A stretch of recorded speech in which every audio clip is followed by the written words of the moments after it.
pristatyti. I have to introduce. Taigi sveiki susirinkę į šiandienos darmus kalbą. Malonu, kad atvyko daugiau svečių paklausyti kalbos, ne tik atsiskyrimo dalyviai. Kai kurie netgi iš toliau, matom žmonės iš Šakių, iš Vilniaus atvažiavo. Vilnius more far, but More far than Shaki? yes. Okay. I'm very bad in geography. So Shaki, so what around 100 kilometers. Wow. Šakiai? 60. Not Shaki, around 100 Vilnius. I told you. Taigi šiandieną daromos kalba yra su mūsų mokytoju Jansen Zimir. Judo Pepsanim, toks sutrumpinimas, mokytojas rodantis kelią, arba dar sakome, galima sakyti daromos meistras. Tai mokytojas praktikuoja daugybę metų. Jan, you said 50 years you practice, right? Yes. Prieš 50 metų pradėjo praktiką. Bet daromos meistrų tapo pakankamai neseniai, praeitais metais, kiek aš pamenu. Jis gyvena Vienoje, nors šiaip vaikystė ir jaunystė jo prabėgo Jungtinėse Amerikos valstijose, bet pastaruoju metu, nežinau tiksliai kiek metų, jis gyvena Vienoje. Jis yra mokslininkas, jo sritis yra tvarumas, ekologija, hidroekologija, tai yra vandens telkinių tvarumas ir ekologija. Irgi daug metų dirba jis šioje srityje. Ir mes tokią galvojame temą kažkokią, galbūt būtent tokią vyraujančią temą šitos daromos kalbos, galbūt ekologija, kažkas tokio, bet paskui aptarėm tokį, aš pamiršau dabar tą pavadinimą, kokį daromos kalbos parašiau, bet poliarizacija ir konfliktai, ką mes galime padaryti. Nes tai apima ir taip pat ir ekologiją ir daugybę dalykų. Nes beveik visose srityse, tiek ekologijoje, tiek bet kur, mes stebime, kad pasaulyje žmonės polarizuojasi, nesutaria, pykstasi, kartais labai aršiai pykstasi. If I use the right word, they get angry and a lot of conflicts. Ir tai yra, mums visiems tai yra iššūkis, ką mes galime padaryti tokioje situacijoje, tokiame pasaulyje. Bet tai nėra, kad privaloma tik apie tai kalbėti. Šitą daromos kalbą galima kalbėti ir klausti apie viską. Galų gale viskas susiveda sumoji tą patį. Tai tiesiog tokia kaip muzikos kūrinyje, tokia viena nata, kuri duoda toną, ne, ta apie poliarizaciją ir konfliktus. Tačiau mes neturėtume apsiriboti vien tai, tiesiog nebijokite užduoti bet kokių klausimų, kurie jums rūpi.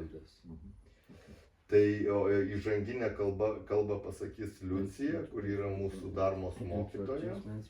Čia pagal tradiciją visą laiką kažkas iš studentų, vyresnių, jaunesnių, sako įžanginę kalbą. Liucija irgi daug metų praktikuoja su mumis, viena iš pirmųjų Lietuvoje pradėjusių praktiką. O vertėjas pas mus šiandien yra Linas. Taigi pradėsime daromos kalbą.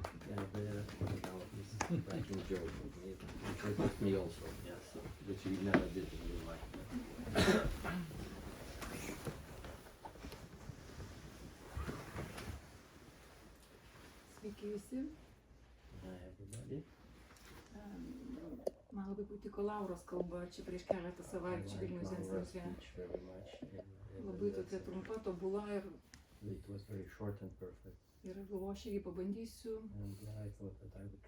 Ir greitai. Ta prasme, kad nespėsiu, gal nespėsiu nusišnekėti.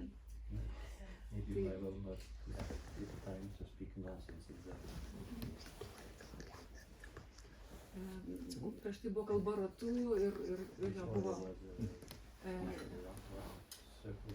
paliesta ta tema, va, and we touched the bendrumo, ką aš irgi, theme čia of porą žodžių pasakyti.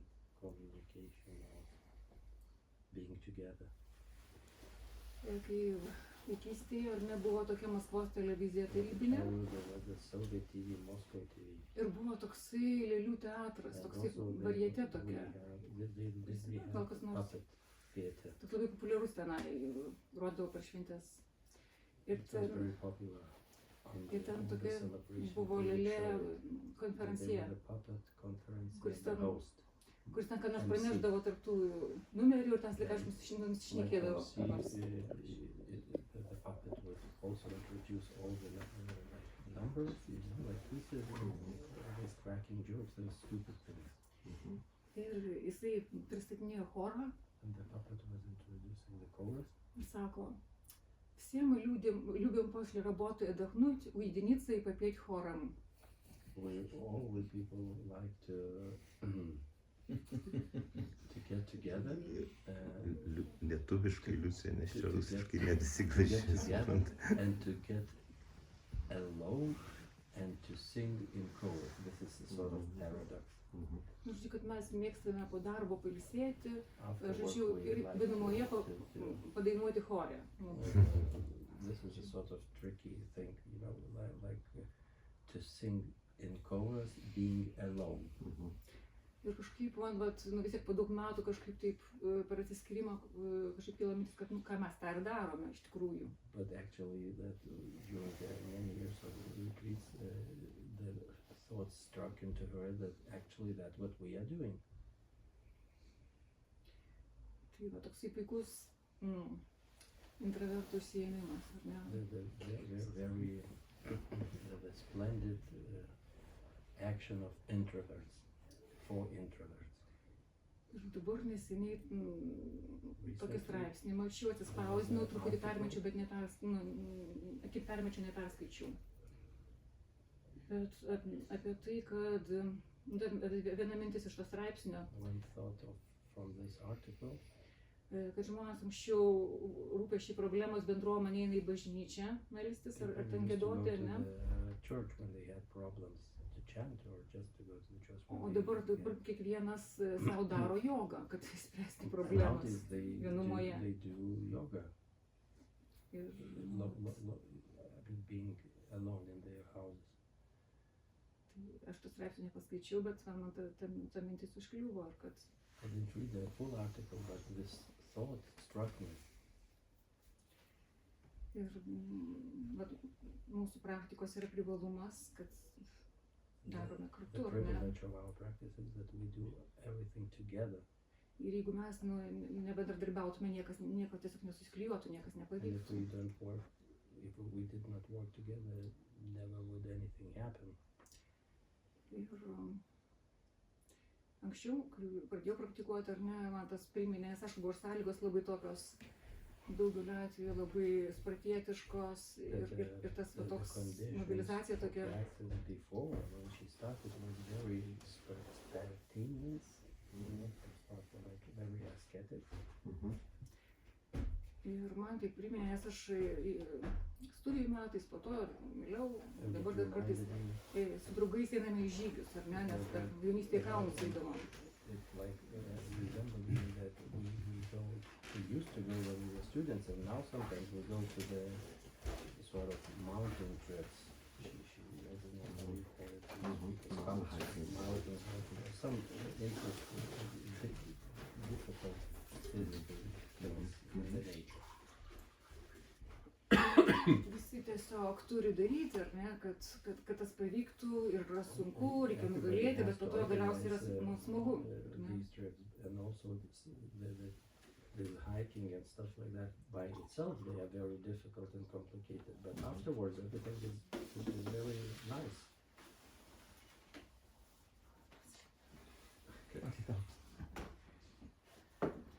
Ir dabar keletą kelionių su draugais ir, aišku, dabar keliauju, sakykime, Journeys with a friend, and she mentioned that she is doing that all hiking and stuff like that until now. Bet yra kita kompanija, kur mes keliaujame dabar taip kitaip ir pasidarė problemos. But there is another company that she didn't used to travel, and she started to travel again, and like troubles appeared because they don't know how to organize. Kai nėra, sakykime, tos linijos, to siauro, ar ne, tuneliuko, kur tu turi praeiti, atsiranda ginčai, kas ką nori kur daryti. Where there is no precise order, there are a lot of quarrels. Who, what should do? Ir to, kas yra, kaip yra tokio individualizmo, gal daug kartų iš tikrųjų yra problema. It's an individualism that gets appears as a problem in these circumstances.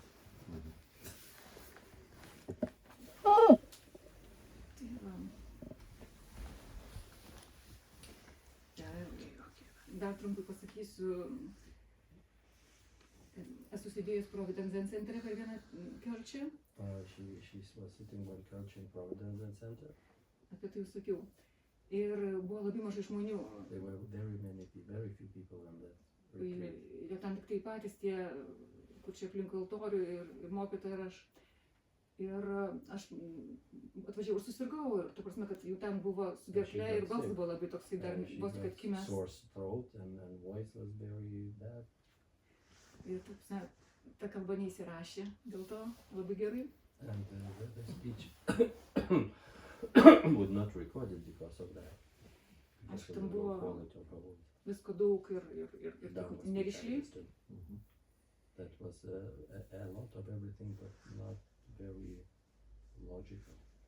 Ir tada po to man pamokė, ar ne, kad turi būti kalboj, turi būti galva, kūnas, uodega. She was taught that in the speech should be head, body and tail. Tai va, uodega pamečiau. So she just lost the tail. Ačiū, sudė. Driežas. Yeah.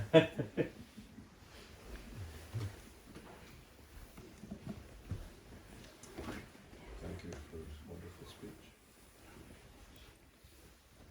Are there any questions? I am teaching in the university, and in my class I explain on the first day there is only one kind of stupid question, and that's the question you do not ask. Aš dėstau universitete ir sakau, kad gali būti tik tai vienas kvailas klausimas iš viso. Ir tas klausimas yra tai, kad jūs paklausite klausimą, neužduosite klausimą. So all questions are allowed. Taigi visi klausimai gali būti, klauskit visko. The danger if you don't ask questions is that then I'll start talking. Pavojus yra tame, kad jeigu jūs neklausėte klausimų, tai tada kalbės jisai. And you probably don't have enough coffee for that. Ir jūs greičiausiai neturėsit pakankamai kavos tam. I may ask a question. Please. Yes, aš angliškai tada. Pats ir išversi. Galėsiu. Yes, if you stick to this theme of polarization and conflict, right? There are indeed, I experienced many times that, I mean, really, in many arguments, I am really right? I know that it's true. For example, I had discussion with a man who believes the earth is flat, right? Well, too many, let's say, too many arguments to prove that it is wrong, right? Earth is round. But still this person... You're killing him. No, I said I will translate. Yeah, so yeah, he's quiet. So that means you know that you are, okay, maybe not 100%, but 99.99% you are right, and that person who believes that Earth is flat is not right. But still, this argument this proves that do not work, right? And you still cannot come close to some mutual agreement that okay, this is like this. And so like this dispute is irresolvable, right? And my question is what you would suggest to do in such cases when you are right, really right. I mean, in some cases you may be not, but if you are close to be right and you cannot influence somebody else to change their opinion. So I will translate in Lithuanian. Aš klausiu apie tokią situaciją, kuri dažnai nutinka, kad, pavyzdžiui, kažkokioje situacijoje, na, tu žinai, kad esi teisus ir tai mano pavyzdys buvo apie ginčą su žmogumi, kuris tiki, kad žemė yra plokščia. Ir tu turi daugybę argumentų, įrodymų, kad žemė nėra plokščia ir vis tiek tas ginčas ar diskusija nieko nesibaigia ir jokio suartėjimo pozicijose neįmanoma pasiekti. Tai mano klausimas yra, ką mokytojas patartų tokiose ar panašiose situacijose. Oh, it's faster in Lithuanian than English. Naturally. Okay, well that's enough for a big speech. Tas klausimas yra pakankamas, kad kalba būtų ilga.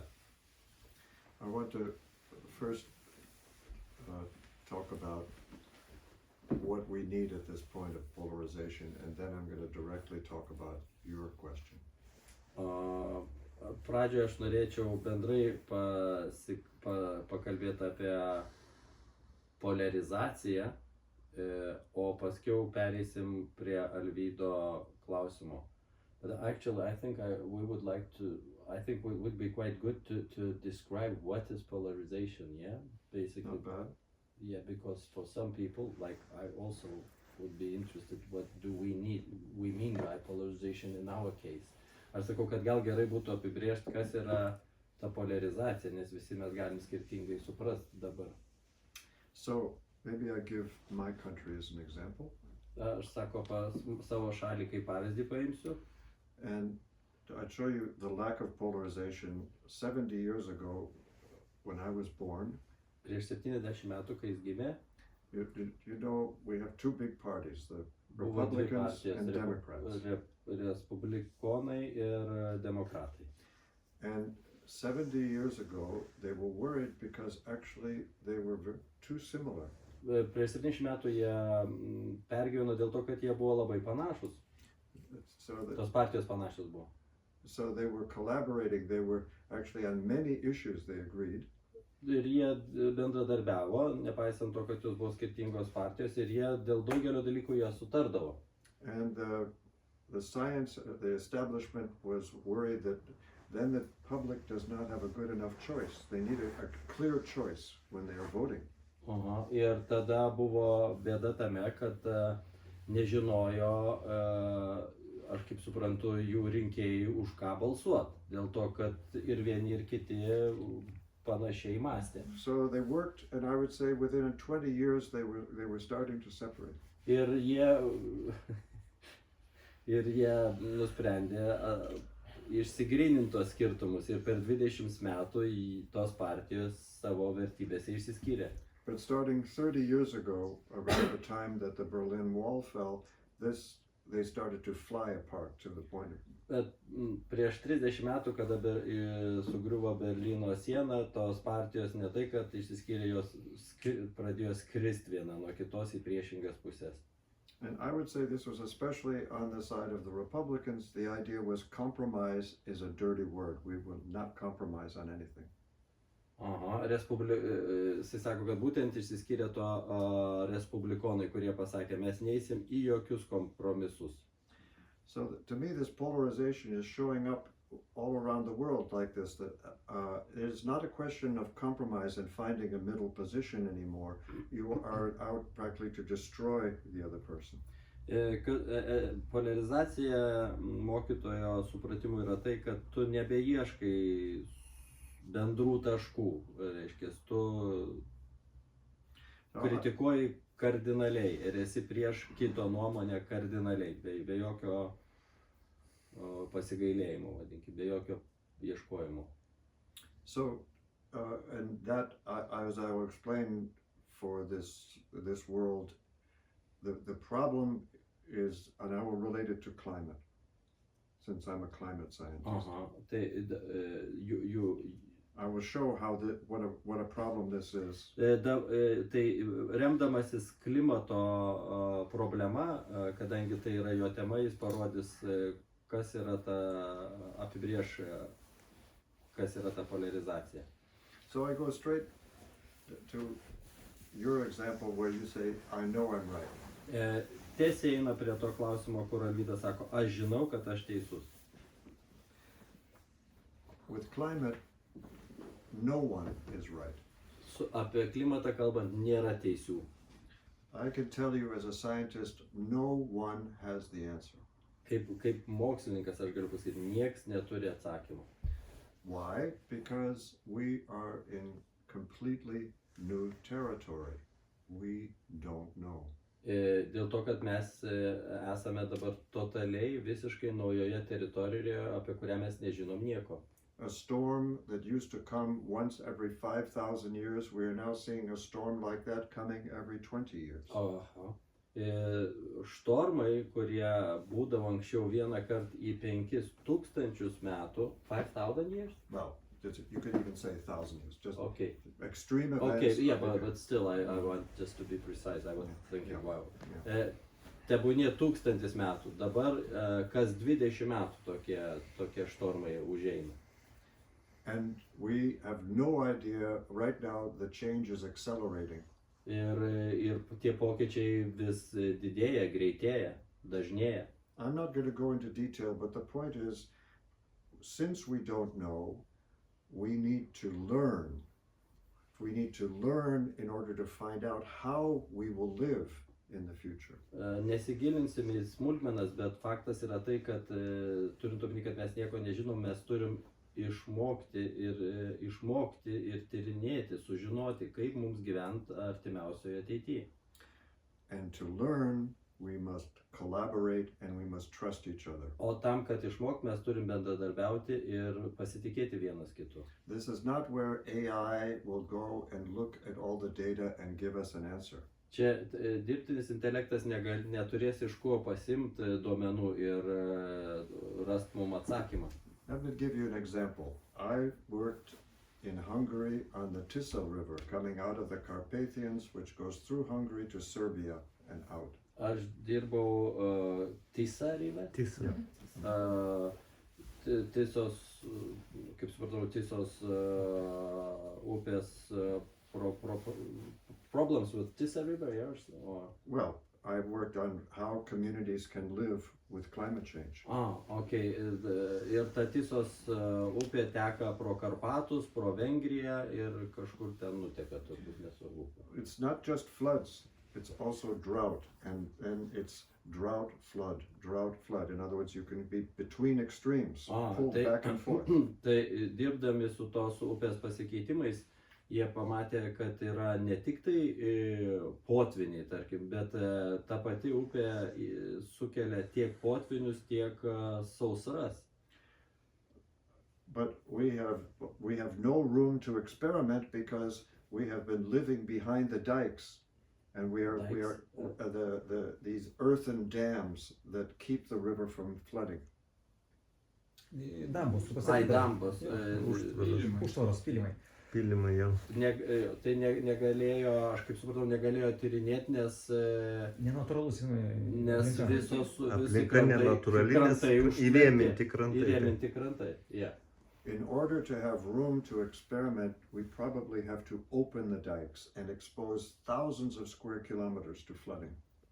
Tam, kad galėtų eksperimentuoti ir kažką pasakyti, jie turėtų atidaryti šitas dambas ir užtvindyti 1000 kvadratinių kilometrų tos upės vandenimis. Neužtvindyti, sukelti riziką, kad sukelti galimybę, kad gali būti užtvindinta. Okay, it would not that you do that on purpose and you Yes, you would do that on purpose, but you have to know how. You know, we don't know how to do that, but we have an example from 400 years before. They used to know how to do that. Okay. Prieš 400 metų jie žinojo, kaip they could do that artificially? Well, I would need a map. I would need to show you how. But there is a way to do it, but we don't know exactly how. We have to practice Prieš it. 400 metų pasirodo žmonės galėjo sukelt potvinius kažkokiais tai būdais. Čia kanalų sistema, kaip Nemunas, supranti, yra lieka ir paskui auga viskas. Okay, the system of channels, he says, because Yes, he knows everything. Yeah. So there's a system of channels by which you can allow it to flood, Wow. but in a safe way. Oh, yeah. But Tai yra I can say this, but we still don't exactly know how to do it. We have Okay. to practice. Pasirodo buvo tokia sistema kanalų, kuria įvykdžius, taip sakant, padarius tos kanalus galima buvo sukelt potvinius dirbtiniu būdu, bet jie būtų saugus. Nesukelto leisti būti potviniui, bet saugiai valdyti potviniui. Tai tokia mintis čia jau. So that is just flooding. We would have to do experiments we have not done in 400 years. You could say the same about fire. Tai tokie eksperimentai nebuvo daromi jau 400 metų ir lygiai tas pats būtų su ugnimi. In other words, I am working now as a scientist in Spain and Italy and Greece. And if you look at fire, we are going to have to learn how to allow the land to burn. Oho. Jis dirba mokslininku Ispanijoje, Italijoje ir Graikijoje. Spain, Italy and Greece, yeah? That's the start. Ir tyrinėja problemą, kaip padaryti kontroliuojamus gaisrus. And Finland now is having fires they have never seen before. Sweden is starting to have fires they have never seen before. Suomiai, švedai išgyvena tokius gaisrus, kurių jų šalyse niekada nebuvo. I can go into much more detail. All I want to say is we have to learn. This means that the whole country, the nation practically has to hold hands and try difficult, risky experiments. Aš nesileisiu toliau į smulkmenas, bet aš galiu pasakyti, kad šalys turi tiesiog visos susiimti už rankų ir pradėti daryti rizikingus eksperimentus. And we are not doing this. Instead, we are polarized. We don't trust each other. And so instead, each side is just simply looking at each other saying, I know more than you. O vietoj to mes ne tai, kad nesusimam už rankų, bet mes žiūrim viens į kitą ir sakom, aš žinau, ir nebendradarbiaujam, o sakom, aš žinau daugiau nei tu, aš žinau geriau už tave. And this then is the key for me with the polarization, with climate change, with war, is that we have to come back to trust each other and learn together. This should be the theme, not that I know more than you do. Ir čia yra visų dalykų bėda, tiek polarizacija, tiek karai, tiek šitos klimato kaitos problemos, kad mes turim pradėti pasitikėti vieni kitais, o nesakyti, kad aš žinau geriau už tave. So I can bring this then to our practice. How does our practice relate to this? Dabar aš galiu pademonstruoti, kaip mūsų praktika su tuo susijusi. And I tell a little story. Aš pasakysiu vieną trumpą istoriją. There's a wonderful woman from Germany who came to the United States, became a Zen master. Nuostabi vokietė moteris atvyko į Ameriką ir tapo zen meistrė. And I have a friend in Poland who was working with her, and he said when he would bring a new student to this woman, Ir buvo the Zen master,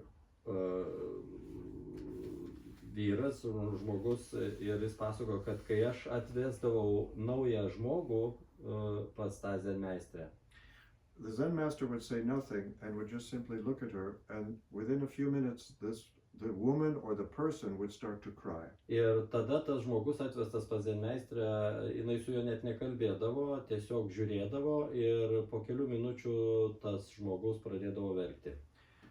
And they explained, they said, I'm crying because I have never in my life met someone who completely did not judge me.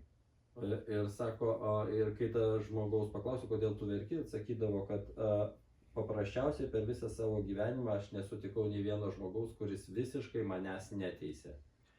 And this is our Zen practice. Ir tai yra mūsų zen praktika. When we are meditating, in any of our actions, we are trying to keep a mind that is completely open and does not know. Ir dažniausiai, kai mes praktikuojame, mūsų tikslas yra laikyti visiškai atvirą protą nežinau būsenoje. So, I am actually reading a book now on practically how to deal with exactly the problem you're talking about. So this is technique in dialogue on how to deal with exactly the problem you raise. Dabar aš kaip tik skaitau knygą, kuri ir tyria tą problemą, apie kurią iškėlė Alvydas. Kaip vesti dialogą. And I'm happy to share the name of this book with anyone. It's an excellent practical guide if you want to know. It's called How to Have Impossible Conversations. Ir aš dabar dalinuosi pavadinimu tos knygos. Jos pavadinimas yra kaip vesti yra neteisingas lietuviškas vertimas. Kaip turėti neįmanomus pokalbius. Jo, kaip kalbėti su neįmanomais pašnekovais, vos ne taip kažkas. It's for people that would like to train in how to have discussions with people that but the title how to have impossible conversations. Angliškai tai būtų, jeigu kažkam how to have lietuviškas knygas, kurias nėra, tai nėra reikalo įverst pavadinimą. Gal išsivers su Google Translate. Kas autorius? Who's the author? Rogozhin is one of the... Okay, You know this name? yeah. Oh, wow. Okay, wonderful. You should give the talk. No. I think she will have to translate in a few minutes. Okay, I great. will burn it. Anyway, the point is it's not just technique. Esmė, kad čia esmė ne technikoje. If you have been practicing this openness, when someone meets you, they will feel this openness. They will feel this is a person who is listening to me without you opening your mouth. Jeigu jūs praktikuosite atvirumą, bet kas susitiks su jumis, jaus tą atvirumą ir jums nereikės net pravert burnos. When I worked with communities, came to respect an anthropological theory that in every community you find 4 basic ways of explaining the world. Kuomet aš tyrinėjau bendruomenės skirtingas, aš supratau, kad yra 4 būdai, 4 keliai suvokti, kaip tos bendruomenės egzistuoja, komunikuoja, pamiršau žodį, exist or communicate. These communities, the 4 ways how the communities communicate. When you explain reality, you explain how the world works. Galima, yra 4 būdai, kaip paaiškinti, kaip veikia realybė. So there are fatalists who believe that their world is crazy and everyone is alone practically surviving. Yra fatalistai, kurie galvoja, kad pasaulis yra neprotingas, beprotiškas ir the world is crazy and what? You just survive on your own. Ir There's no tu pattern. vienas, ir nėra jokios struktūros, nėra jokio numatyto galimo būdo, kaip išgyventų, tiesiog pats turi kažkaip išgyventi beprotiškam pasauliu. There are individualists who believe everything is in the power of the individual. These are like market capitalists. Ir taip pat yra individualistai, kurie sako, kad viskas priklauso nuo asmens. Tai būtent šitas rinkos kapitalistai, rinkos dėsnių vadovaujasi, rinkos dėsniais. There are hierarchists who believe we have to structure everything with those who know at the top controlling everyone below. Yra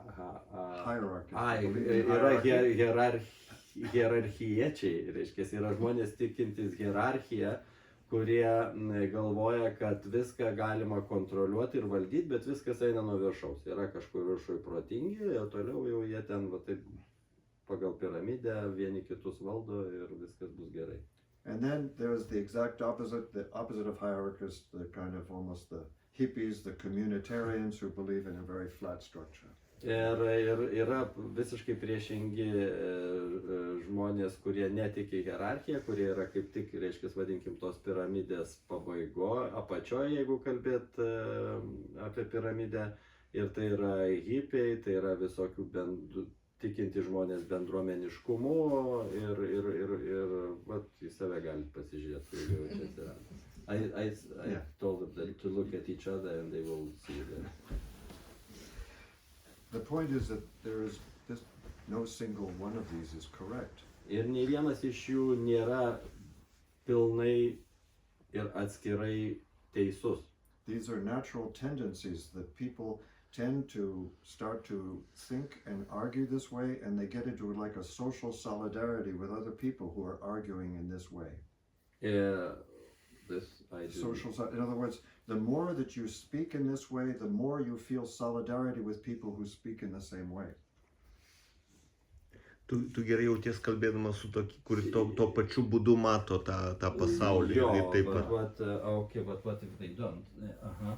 Well, then you go to another. The point is that these are natural tendencies and you can't eliminate them. But at this moment in polarization, that's what people want to do. That you're incorrect and I'm going to eliminate you. Polarizacija ir turi tą problemą, kad žmonės neįsiklauso vienas į kitą ir nebando įsiklausyti. Jeigu kažkas kitaip masto, jie arba nutraukia bendravimą, arba tiesiog nori pašalinti tave.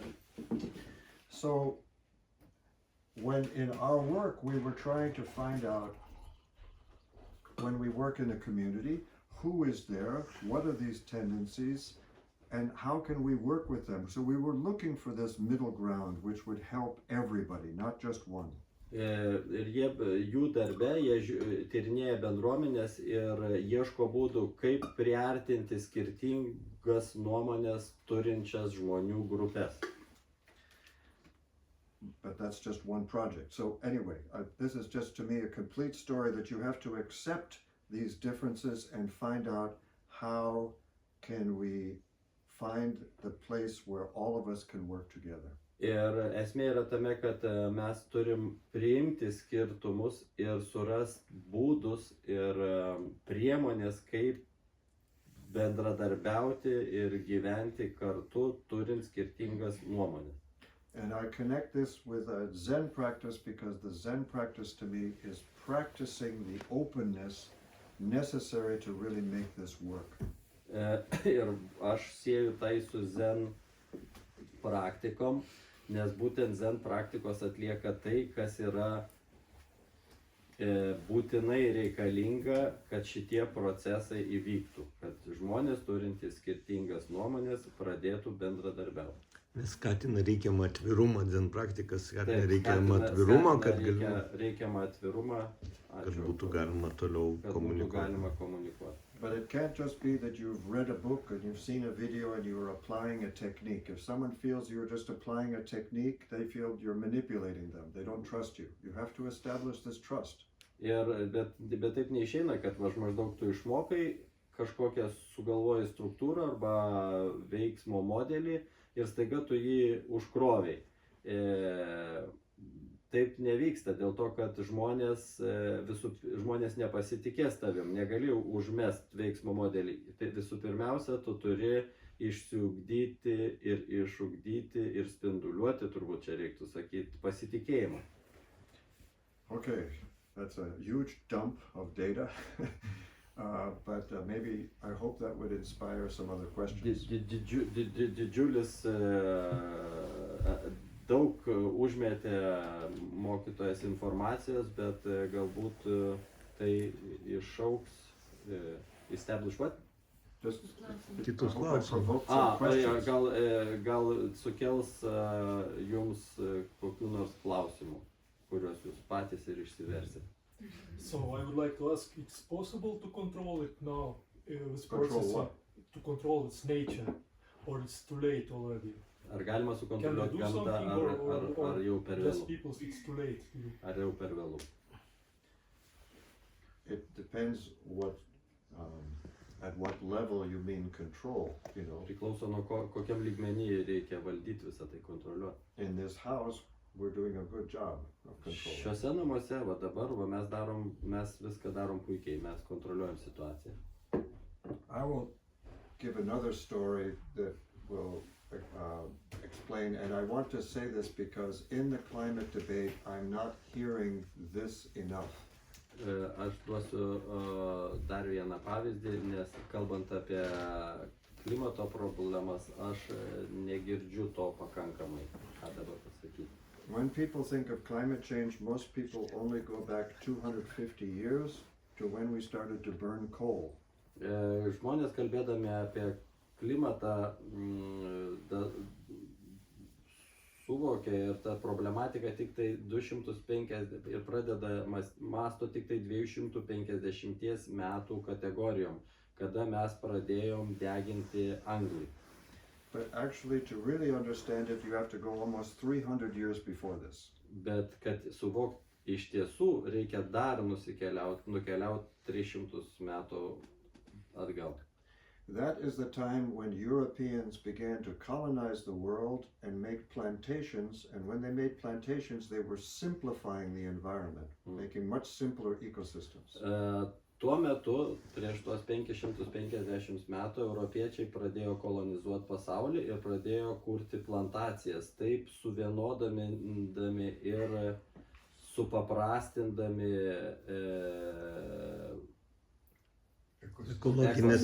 ekosistemą.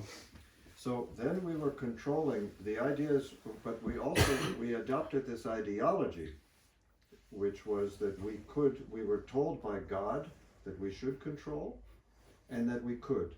Ir mes priėmėm Dievo ideologiją, kad mes galim kontroliuoti tai ir turim kontroliuoti. So when you see Christians who came to my country, United States, and took the land away from the Native Americans, their reason there was, these people are lazy, they're not really using the land. God told us to control the land, we are the ones properly controlling it. Kada į mano šalį, į Jungtinės valstijas atėjo tie įsibrovėliai ir atėmė kolonizatoriai ir atėmė žemės iš vietinių gyventojų, jie ir rėmėsi tą teoriją, kad šitie vietiniai gyventojai yra tinginiai ir jie nekontroliuoja žemės, o mes va štai parodysim toj, kaip reikia ją kontroliuoti. And this idea was we are in control and now everything comes to us. Ir kontroliuojam ir viskas dabar toj priklausys ir dirbs mums. So this, if you want to simplify the environment so that everything comes to you, what do you lose? You lose the ability of the environment to clean. Ir tuo būdu, kada tu galvoji ir viską darai, kad ta aplinka tau priklausytų, tu pažeidi sistemą ir atimi galimybę tai sistemai pačiai išsivalyti. So if you want to understand climate change, you have to see we changed our thinking that we can control nature, and then we started to do it, and for hundreds of years we were making nature weaker and weaker in terms of cleaning the environment. Ir dėl to, kaip pas mus susiformavo ta nuomonė, kad mes galim pakeisti aplinką, mes viską darėm ir to rezultatas to yra, kad ta aplinka, gamta nebegali pati išsivalyti. So this desire to control them is going back 500-600 years. Tai this philosophy. Troškimas kontroliuoti ir visa šita filosofija nukelia mus į 550 metų, prieš 550 metų.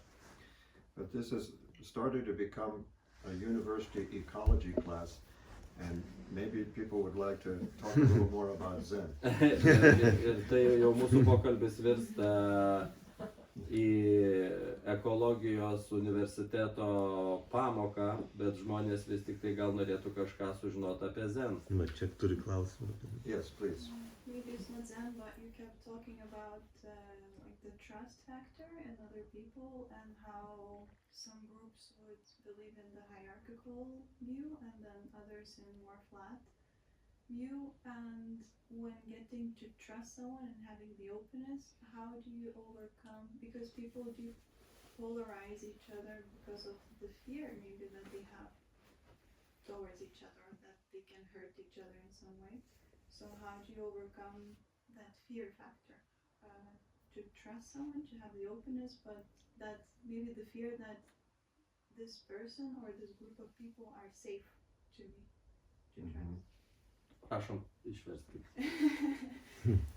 Klausiau, kaip, kad kalbėjo labai daug apie pasitikėjimą su tais žmonėmis ir kad yra tos dvi grupės, hierarchinė ir tokia labiau, kad apie bendrystę ir kad galbūt pagrindinis toks aspektas, kodėl tas polarizacija vyksta, yra, kad baimė, kad kažkokia tai grupė ar žmogus tau yra nesaugus kažkuo, tai kaip tą pasitikėjimą ir pereiti tą nesaugumo ribą, nejausti nesaugumo. Well, the first thing to me was with the practice. In other words, that if you start looking at yourself to see how your mind is working and start to forgive yourself, to, you know, watch your mind and like a loving grandmother embrace your faults and everything, that openness starts to communicate to other people, that you also take them in exactly as they are. So, short sentences, right? Yeah, you can talk. Okay. No, I actually, you know, it's I understood. It is beautiful, like grandmother, and you know, but dėl to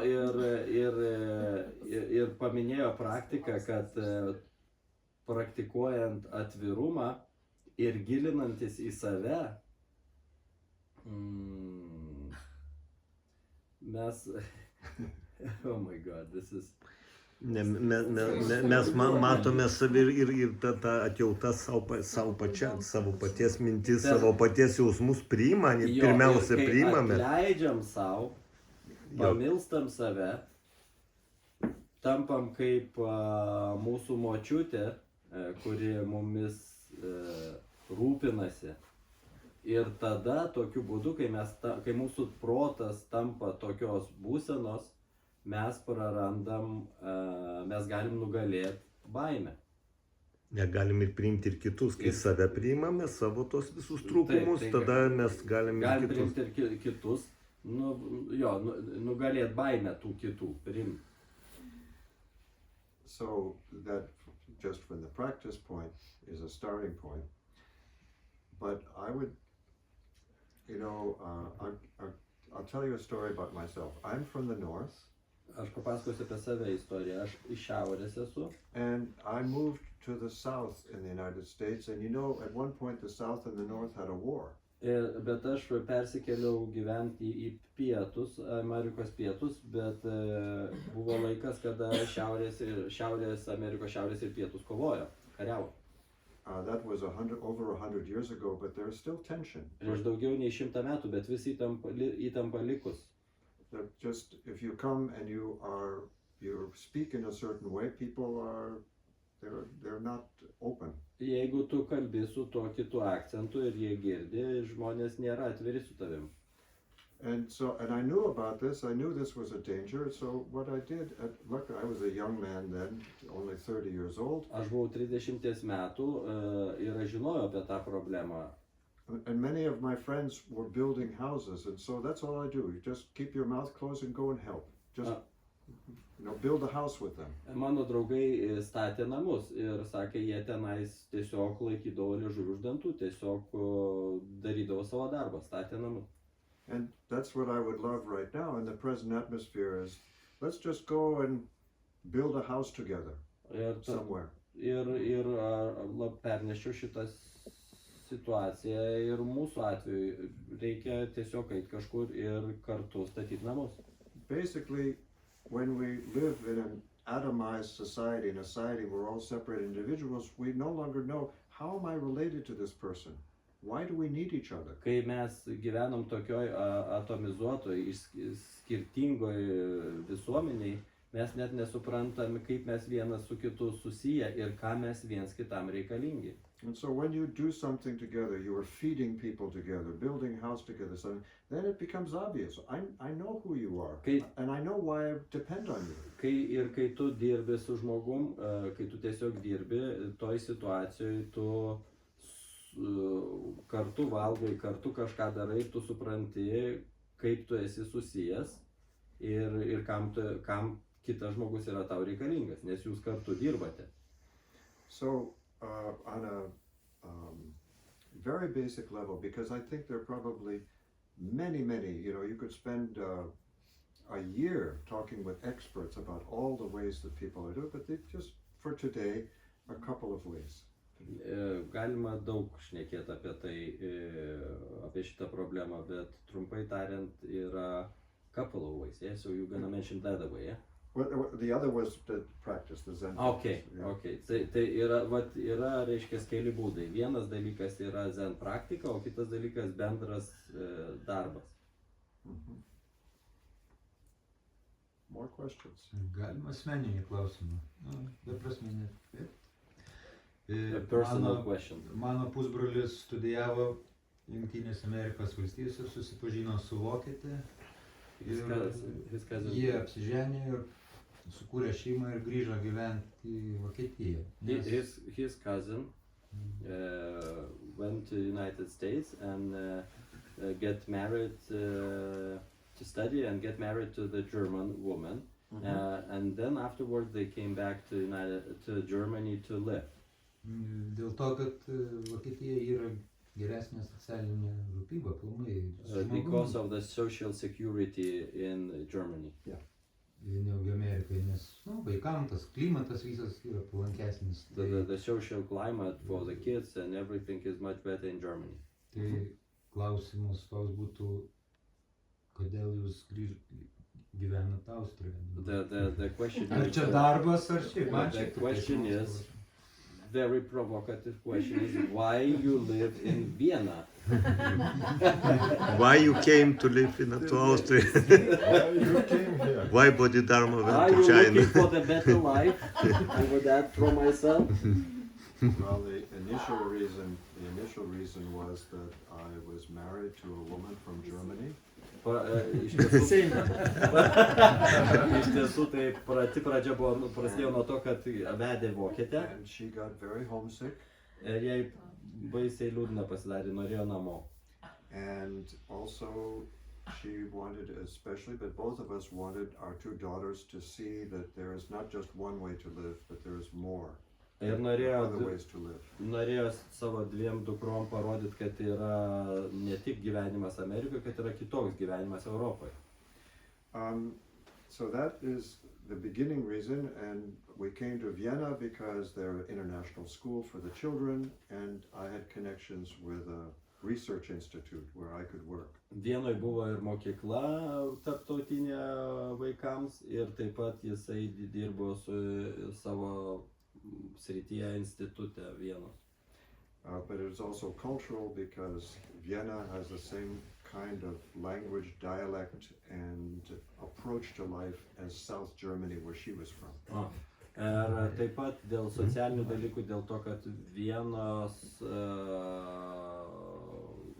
gyvenimo būdas, socialinė aplinka Vienoje buvo labai panaši kaip pietų Vokietijoje, iš kurios kilus jo žmona. And then the larger reason is that actually my father is from this region. Ir dar buvo viena priežastis didesnė, kad jo tėvas buvo iš tos regiono. My father was born and raised in Lviv. Tėvas gimė ir augo Lvove. And if there was no First World War, my father would have gone to Vienna to do his doctorate. Ir jeigu ne Second World War? First. Jeigu ne pirmas pasaulinis karas, jo tėvas būtų keliavęs į Vokietiją, į Vieną, atsiprašau, studijuoti doktorantūros. So in some ways I'm coming back to my father's country. Kažkuria prasme aš grįžau į savo tėvo šalį. If you want to get personal. Ačiū.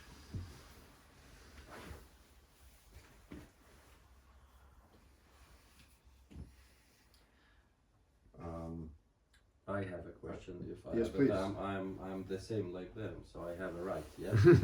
So, but you know about this cooperation and working together. Two ways you mentioned. One is practicing, and another cooperation and working together. Yes. But in a lot of cases, in most probably of the cases, if people they are not like intelligent, subtle, good willing or stuff like that, working together becomes a hell, especially in this territory where like post-Soviet or so in Soviet times with the hierarchy. I would not mention masculinism because it's boring already, but anyway, like men and men, this is very, very difficult. Aš sakau, kad aš paklausiu, kad yra du keliai. Jisai paminėjo, kad pasaulis taptų gražesnis, geresnis, yra du keliai. Bendradarbiavimas skirtingų dirbt kartu, arba praktikuoti zen, arba bet kokias kitas praktikas. Čia tik zen minėjo. I mentioned some other practices. I mean, the practicing people. Bet kad dirbant kartu, jeigu žmonės, tie, kurie dirba kartu, nėra praktikavę arba nėra kažkaip labai gerai nusiteikę, prigimtinai geri, tas bendradarbiavimas dažniausiai būna labai sudėtingas, nes yra because of the hierarchy, yra hierarchija, jau nekalbant apie kitus socialinius dalykus. Yeah. So maybe we end up at just one, we have to practice. Well, and that way, you know, we have karma. Because mes turim karmą. You know, if you look at the last several hundred years, usually people had no choice.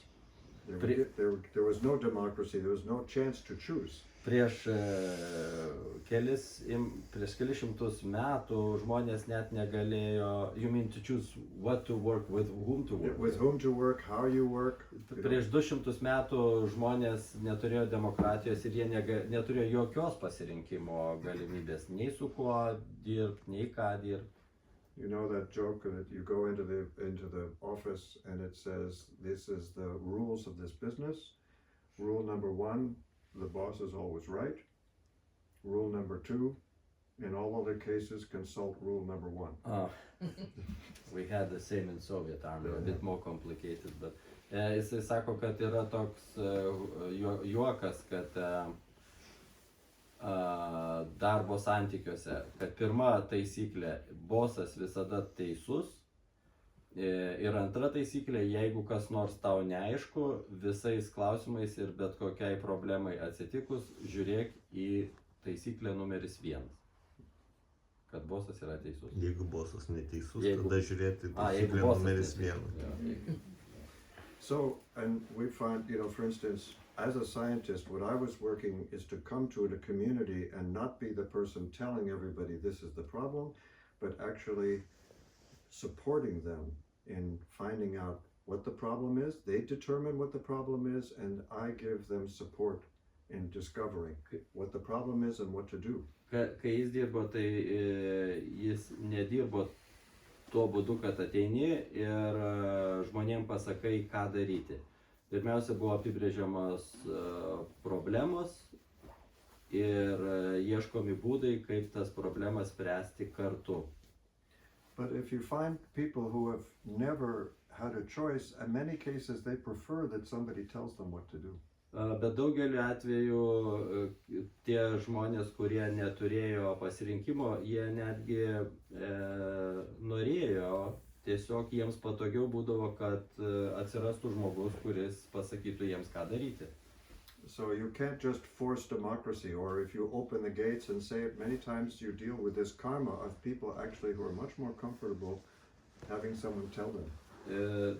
Taip, kad demokratijos proceso negali pagreitinti. Tiesiog yra žmonių, kurie daug jaučiasi saugiau, komfortabiliau, kai yra žmonės, kurie jiems vadovauja. At what point do you learn democracy? Let's say you're raised in a family where the father knows everything and you just do what the father says. You're not learning democracy at that point. Ir pavyzdžiui, jeigu tu esi iš šeimos, kur tėvas visą laiką sako už visus ką daryti, tai jokios demokratijos tu iš tokios šeimos tokio auklėjimo nepasimokinsi. I had a research project in Uzbekistan, and the idea was that we would show them this kind of community science. And we found in Uzbekistan, if you're in a room and there's a man with white hair, nobody else opens their mouth. Buvo projektas Uzbekistane susijęs su bendruomeniškumu ir Uzbekijoje yra toks dalykas, kad jeigu patalpoje yra žmogus su balta kepure, Šviesiai žilais white hair. I thought that white hair hat. Okay. Some guru. Jeigu yra žilas žmogus vyresnio amžiaus, tai vadinasi, nieks negali praverti daugiau burnos.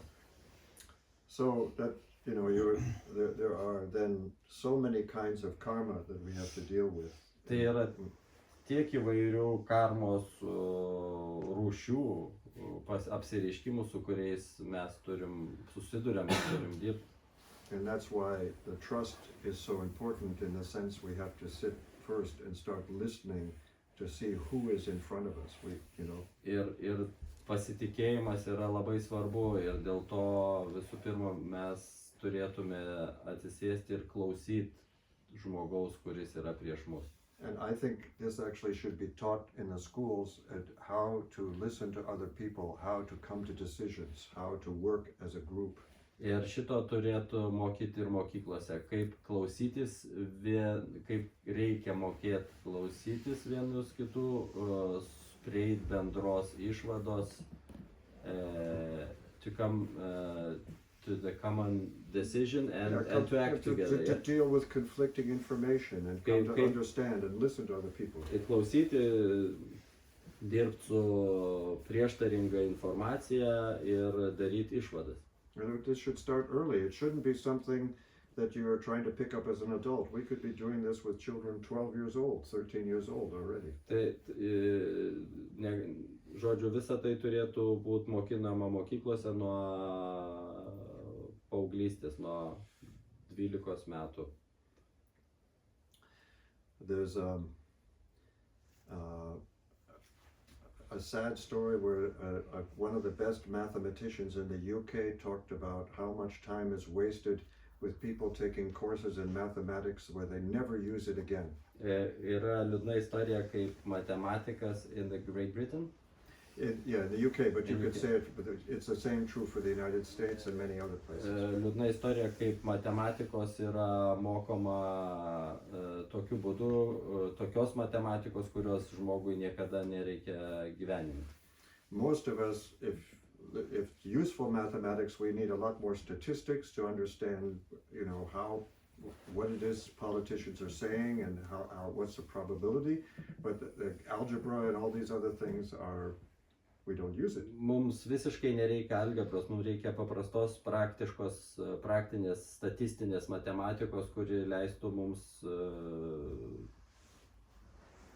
praktiškai ją panaudoti žinias gyvenime, bet algebros ir kitų dalykų mums visiškai nereikia. There is an education program new in Finland for high school students on bullshit detection. Yra programa Suomijoje mokyklose bullshit, skiedalų, nesąmonių detektorius, atpažinimas. In other words, how do people fool you? How do people hide the Suvokti, truth? kaip žmonės tave kvailina ir slepia tiesą. Those are skills you need for your whole life. Šitų dalykų jums reikės visą gyvenimą.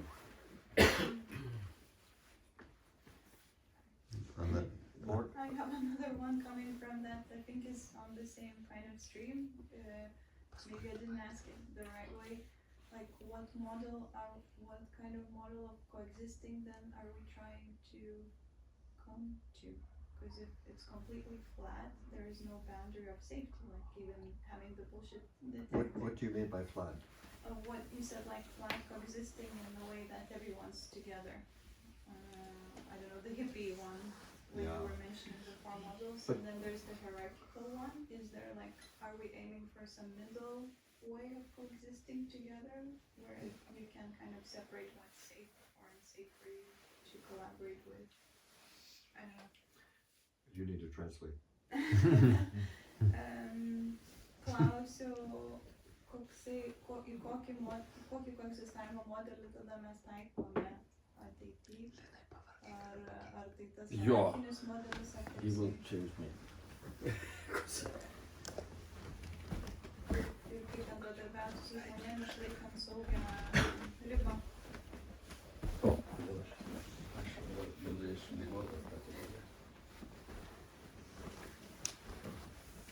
It is really good that we do not have one kind of government or one kind of society. Gerai, kad mes neturime tiesiog vienos vyriausybės ir vienos visuomenės. Especially if you think about it just in terms of some people live in the forest and some people live in the grasslands, so you have different ecosystems, you have 100,000 different cultural influences and political influences. So what's more important is that people are experimenting. and trying. Mes turime bendruomenės, kurios vienos gyvena gal ten dykumoje, kitos miškuose, daugybė įvairiai gyvenančių bendruomenių ir kas svarbiausia yra tai mokėti eksperimentuoti ir bandyti. So I told you about these communities where I was, when we would define the problem, saying, what are you really worried about? And they would define their problem. Then we'd say, where does the problem come from? Do you think? Okay, once we start seeing where that problem comes, then we can start talking, what do we do? And right now, when you see politics, most people are saying, we should do this, we should do that. As if this is the answer. Not too much, Oh, okay. sorry. Taigi, kai pasakojo, kaip ateidavo į tas bendruomenės, pirmiausia jų klausdavo, kokias jūs matot problemas, identifikuokite ir kokius matote sprendimus. Tai kitaip tariant, jų buvo klausomasi, ką jie sako, o politikai linkę ateiti ir iš viršaus sakyti, va taip ir taip reikia daryti. So everyone is coming and saying, I have the answer, I have the answer. And this always creates problems. Ir dažnai visada pradedama nuo to, kad ateinama ir sakoma, aš turiu atsakymą, o tai kaip taisyklė sukuria problemas. Well, I've seen, there was a study in management science where they found that the young managers were not listening to the old experienced ones because it had to be their solution that was proven, and then their career would go up. So there was no listening to anyone else because it's my solution and I want to push it through. Ir buvo studija, kad jauni vadybininkai, jauni menedžeriai buvo linkę nieko nesiklausyti, nei ten vyresnių, nei dar ko nors, nes tam, kad kiltų karjeroje, buvo svarbu, kad mano sprendimas būtų viršesnis, mano priimtas ir tada jau aš vertingas tampu. So the important thing is to flip it and say, I'm not offering you, it's not important the answer. What's important is who is asking the best question. Ir iš tikrųjų esmė yra ne ta, kad čia rasti kažkokį pirmiausia iškart žinot atsakymą, bet kas svarbu yra kas užduoda geriausius klausimus. We only have so much money, so much time. We can't do everything. So what's the best thing we could be testing now to find out how to go forward? Mes turime ribotai lėšų ir ribotai laiko. Tai klausimas yra, koks geriausias yra pasiūlymas, kurį mes dabar galėtume testuoti ir pažiūrėti, ar jis tikrai veikia.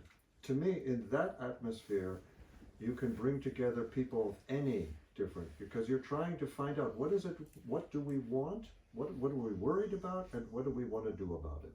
Taigi tokioje atmosferoje būtent galima ir atrasti tuos geriausius žmonės ir geriausius sprendimus, žiūrint, ko mes norime ir kas galėtų geriausiai veikti šitoj situacijoje. And that is I would relate to our Zen practice in that we start from an understanding that we actually don't know who we are, and that we keep this open. Who we are becomes this question. We are then holding this question like a candle and keeping it alight. Ir susijęs su Zen praktika, tai yra tai, kad mes būtent laikome tą klausimą, mes nežinome iš anksto, kas mes esame, mes laikome tą klausimą, kas mes esame, and I forgot last part. Well, in other words, that what we are is this question. Kas mes esame, tas klausimas yra tarsi žvakė, kuri apšviečia tada viską. So right now they think next year that the weakest economy in Europe will be Germany. And the analysis is that Germany is stuck 30 years ago in a world that has changed. And they no longer were questioning. They had the answer. Ir dabar yra manoma, kad kitais metais silpniausia ekonomika bus Vokietijos, nes ji prieš 30 metų kažkokiuose sprendimuose yra užstrigusi, tai jau pasaulis pasikeitė, o jie vis dar dirba ir galvoja taip, kaip buvo prieš 30 metų, ir tai jos silpnina. But that's I think yours is more social. In other words, how do we get people to work together? And to me, it's this getting away from I have the answer and you don't. That's the polarization. Those idiots don't have the answer. And of course you add idiot now because there's anger on top of it. We compound it. Ir jeigu kalbėt apie tiesiog kaip visuomenė, kaip visuomenė paprastame lygyje susikalbėti, tai yra, kad nebūtų taip, kad aš žinau, aš turiu atsakymą, tu nežinai, tie idiotai nieko nesupranta, tai trukdo susikalbėti ir bendradarbiauti bendruomenėse. Ir dar pyktis dasideda prie viso to. Linas ir... No, it's Linas. Aha, okay. And taip, ir pyktis dar prisideda, taip. You had a question. Yeah, I have one question and one remark. This is regarding what you said. The remark. Oh, never mind. You told that it is wrong. I believe that in my mind, it is wrong. Your description about politics in America, as far as I know, that Republicans and the Democrats gone the other different directions. There is a view in which I share also that both Republicans and Democrats are simply business class. A little bit, they are catered to business people. Tai lietuviškai anksčiau kalbėjo apie istoriją politinių įtampų, kad buvo respublikonai ir demokratai labai greta, beveik susitapatinę, o po to išsiskyrė, o po to nuskrido į priešingus polius. Tai, pasakau, yra nuomonė, čia iš savo aplinkos, iš burbulo, kad tiek realiai dabar tiek demokratai, tiek respublikonai, jie verslui dirba. Tai yra verslo partijos dvi, truputį kitaip sušukuotos. Tai toks. Koks klausimas? Ne, I see different. Don't you heard that they are working for business class, both of them? Isn't it? Yes, and I mean, but are you ready for the next week? Can we just sit here for a week? Okay. So. Mokytojas sako, ar esi pasiruošęs dar savaitę sėdėti ir čia eiti tos klausimus? Cancel this. I'll tell you a very quick story. Trumpa istorija.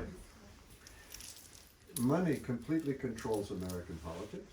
Completely. Pinigai visiškai kontroliuoja Amerikos politiką, visiškai. So you had an election night, young man, idealistic, who's just been elected to Congress. Tu, pavyzdžiui, per rinkimų naktis turi jaunus žmonės, kurie tikrai idealistai, nori padaryti kažką gero Amerikai. It's a true story. Yra tikrai istorija tai.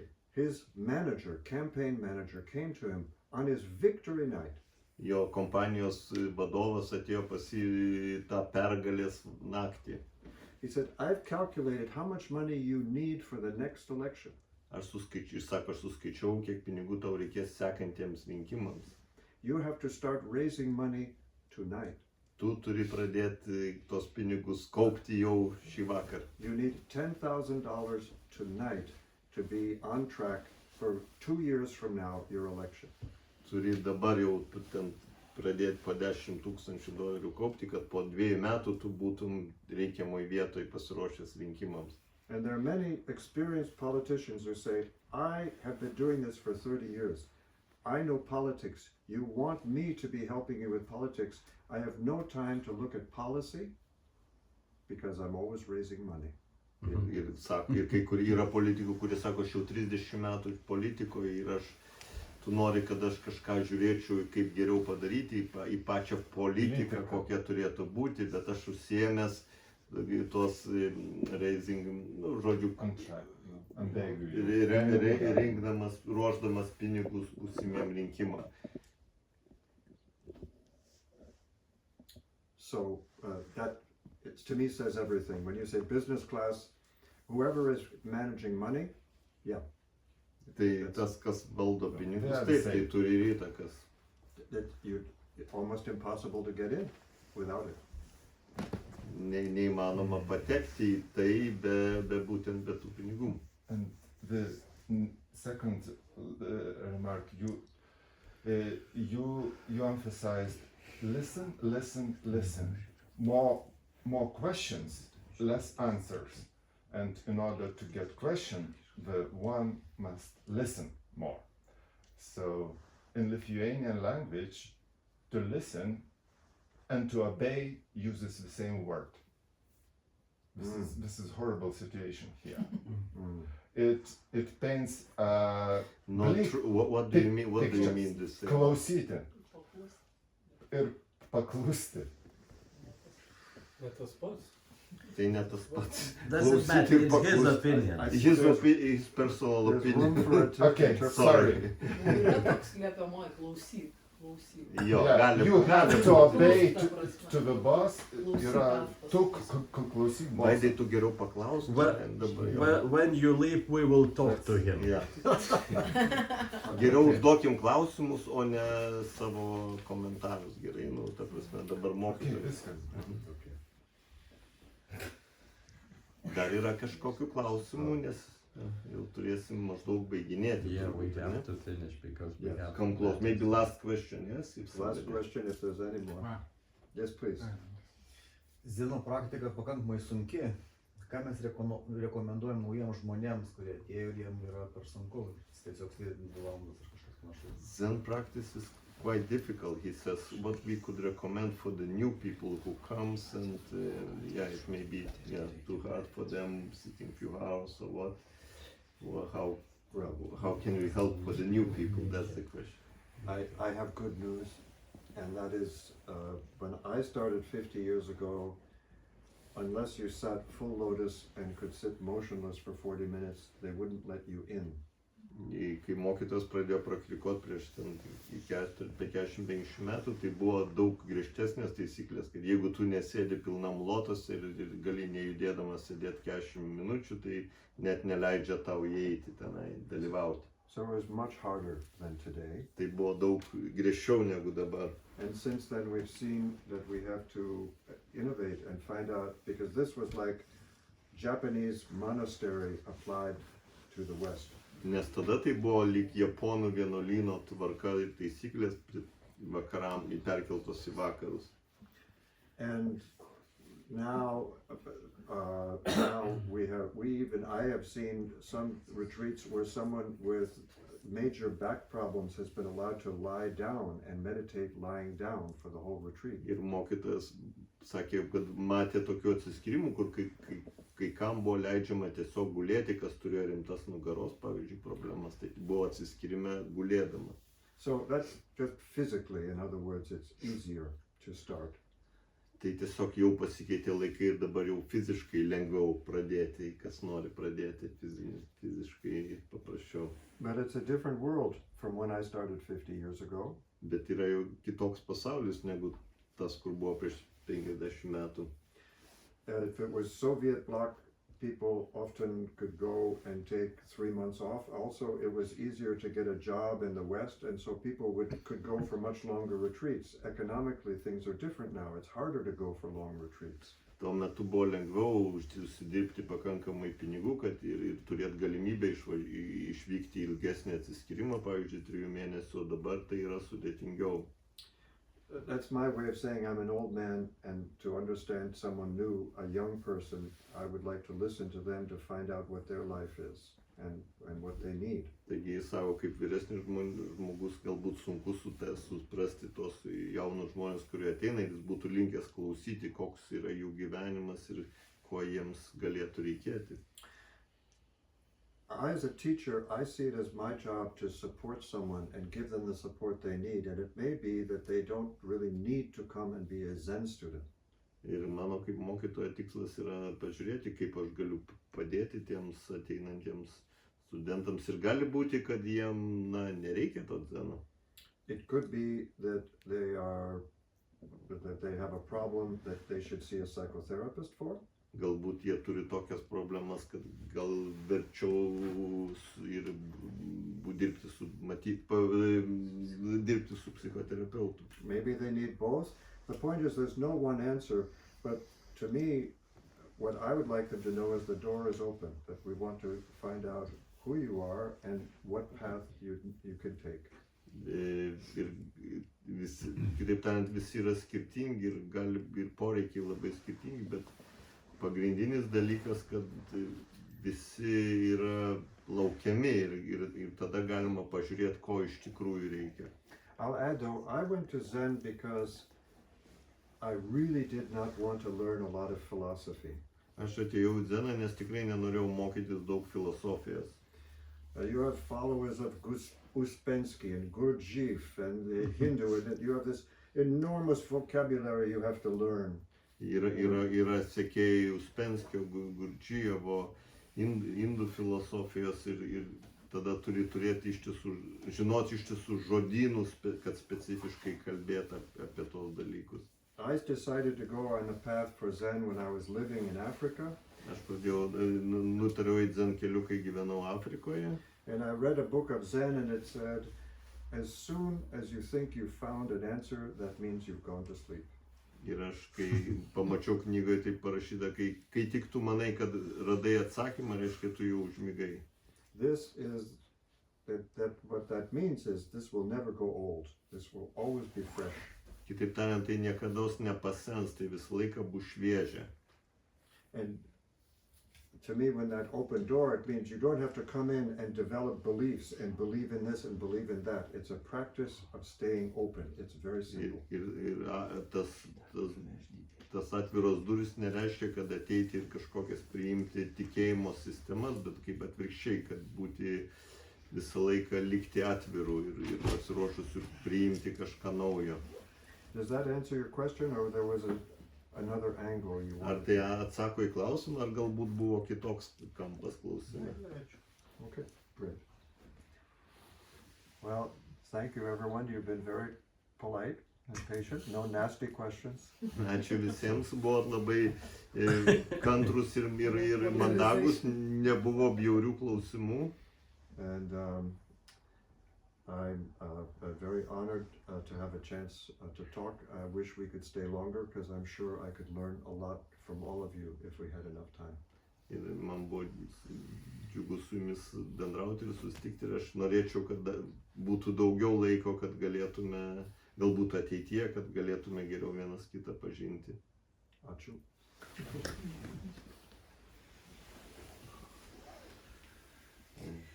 Dabar bus neformalūs pietus, turėjo būti 3, tai